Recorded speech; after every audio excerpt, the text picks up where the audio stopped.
جوزی جیسا آدمی علماء جانتے ہیں کون بندے ابن الجوزی؟ ابن الجوزی اس ہستی کا نام ہے کہ انہوں نے کتابیں جب لکھی نا قلم چھانٹ چھانٹ کے، تو قلم کی قطرن اتنی نکلی تھی کہ انہوں نے وصیت کی تھی جب میرا انتقال ہو جائے تو اسی قلم کی قطرن جلا کر کے میرے لیے غسل کا پانی تیار کرنا۔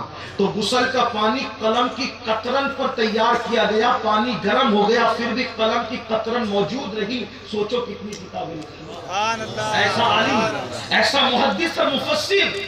تو جب ان سے کہا آپ نے سنا ان کا بیان؟ نہیں سنا۔ کہا ایک بار میرے مرشد کو آپ سن لیں، پھر جو چاہے رائے قائم کرنا، تیار کر لیں۔ قادری تو قادری ہوتے ہیں نا، قادریوں کے بعد قادریوں کی بات۔ اب وہ تیار ہو گئے، لیکن اپنے ذوق کے مطابق بتا رہا ہوں۔ اب ایک اتنی بڑی ہستی جس کا بیان سننے کے لیے اتنے ہزاروں شاگرد آتے ہوں، جب وہ کسی کا بیان سننے جائے گا تو شرم نہیں آئے گی جو مخالفت کر چکا؟ تو ابن الجوزی جو ہے انہوں نے سر پہ چادر ڈالی یوں تاکہ لوگ پہچان نہ سکیں، ایسے چادر ڈالی اور غوث پاک کی محفل میں گئے اور بالکل کنارے پہ بیٹھ گئے تاکہ لوگ جان نہ سکیں، چہرہ چھپا کے بیٹھ گئے۔ اب غوث پاک تشریف لائے۔ یقین جانے نبی کا گھرانے کا آج کا انسان اگر آپ دیکھتے ہیں تو شعر پڑھتے ہیں تیری نسل پاک میں بچہ بچہ نور کا، غوث پاک جیسے کی شکل کیا ہوگی؟ میرے امام کہتے ہیں مصطفیٰ کے تنے بے سایہ کا سایہ دیکھا، جس نے دیکھا میری جان جل رہے زیبا تیرا۔ غوث پاک تھے میرے بھائی۔ اللہ کرے اللہ کسی کو وہ جلوہ دکھائے تو سمجھ میں آئے کہ ہماری جماعت کے بہت بڑے عالم تھے مولانا سعید اعجاز کامتوی رحمۃ اللہ علیہ۔ سعید اعجاز کامتوی نے جو منقبت کی تھی اس کا مقطع یہ ہے، مقطع میں کہتے ہیں چاندنی مجھ کو اعجاز پھیکی لگے ایسے اچھے ہیں وہ، اور کرن مجھ کو سورج کی دھندلی لگے ایسے اچھے ہیں وہ، کیسا نوری مکھڑوا دکھائے گئے انہیں مرے غوثل بنا۔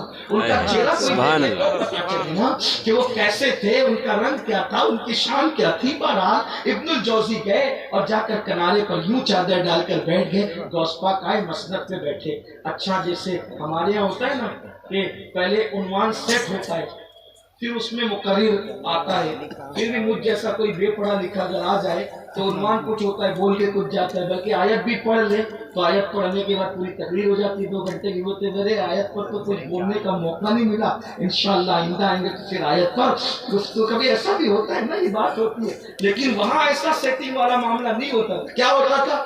غوث پاک آئے بیٹھے، قاری کو بلایا، قرآن پڑھو۔ اب قاری جو آیت پڑھ دے اسی پہ غوث پاک کا بیان ہوگا۔ سبحان اللہ۔ ایمان پہلے سے سیٹ نہیں ہے، یہ علم تھا۔ اس سے پتا چلا کہ اللہ والے کتنے علم والے رہتے ہیں۔ اللہ اکبر۔ قاری آیا، آیت پڑھی۔ اب آیت پڑھی تو غوث پاک نے اسی آیت پہ بیان شروع کی۔ اب آیت کا مطلب، آیت کا ترجمہ، اس کی تفسیر۔ یہ علماء جانتے ہیں قرآن کی ایک ایک آیت کی 70 ہزار تفسیریں ہیں۔ قرآن کی ایک ایک آیت کی، اور یہ تو کہنے کہلانے کو ہے۔ آج بھی قرآن کے معنی کا نزول علماء کے دل پر ہو رہا ہے۔ قرآن کا نزول بند ہو گیا، معنی قرآن آج بھی علماء کے دل پر، نائبین رسول کے دل پر ہر دن نیا معنی ہے۔ ارے جب غالب اور اقبال کے اشعار کے اتنے معنی نکل سکتے ہیں، جب بندوں کے کلام کی اتنے معنی ہے تو خدا کے کلام کے کتنے معنی ہیں؟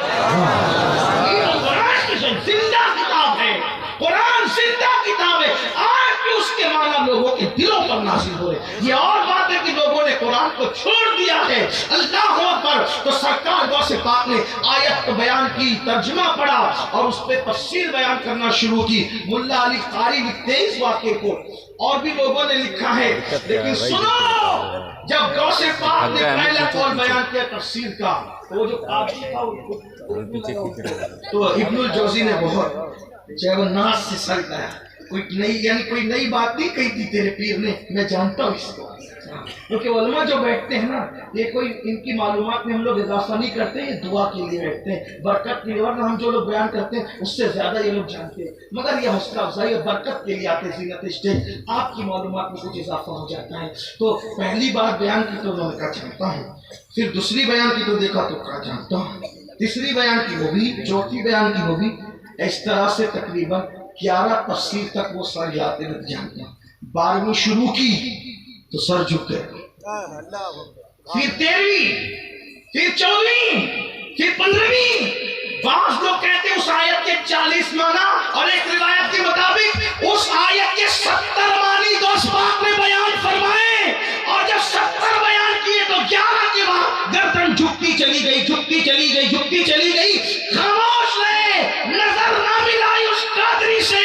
پھر دوست پاک کی ایک مخصوص کیفیت ہوتی تھی، اس وقت فرمایا ارے لوگوں جو بیان کیا وہ تھوڑا ہے، جو رہ گیا وہ بہت زیادہ ہے۔ فرمایا اب قال کو چھوڑو، مطلب اب نقل کی بھی باتوں کو چھوڑو، قال کو چھوڑو، اب حال کی طرف آؤ۔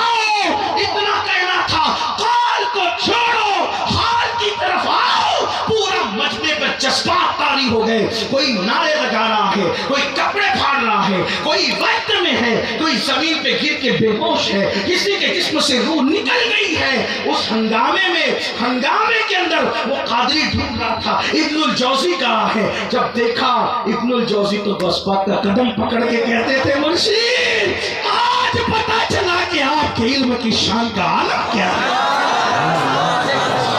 بس پاک کا کام یہ، ایسے بزرگوں کا دامن۔ اب بتاؤ یعنی اللہ والے کتنے علم والے، اور آج ہم سے بڑا جاہل کون؟ نہ بچوں کو پڑھاتے ہیں، نہ خود پڑھتے ہیں۔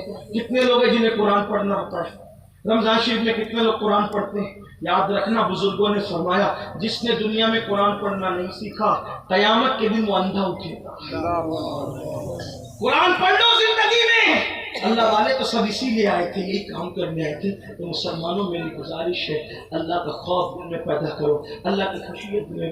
غوث پاک اتنے بڑے تھے، ٹھوکر سے مردے زندہ کرتے تھے، لیکن جب حج کو گئے کعبے کا گلاف پکڑ کے کہتے اللہ عبد القادر کی اعمال اگر تیری بارگاہ میں قبولیت کے قابل نہیں ہے تو قیامت کے دن تو عبد القادر کو اندھا اٹھانا، اندھا، تاکہ تیری بارگاہ میں شرمندگی سے محفوظ ہو جائے۔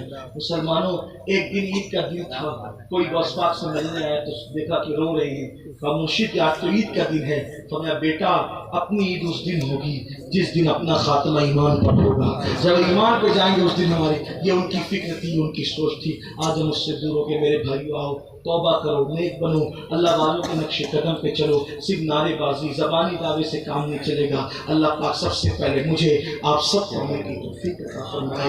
گفتگو کے درمیان اگر کوئی غلطی ہے تو اللہ تعالیٰ معاف فرمائے۔ استغفر اللہ ربی من کل ذنب واتوب الیہ وما علینا الا البلاغ۔ السلام علیکم ورحمۃ اللہ وبرکاتہ۔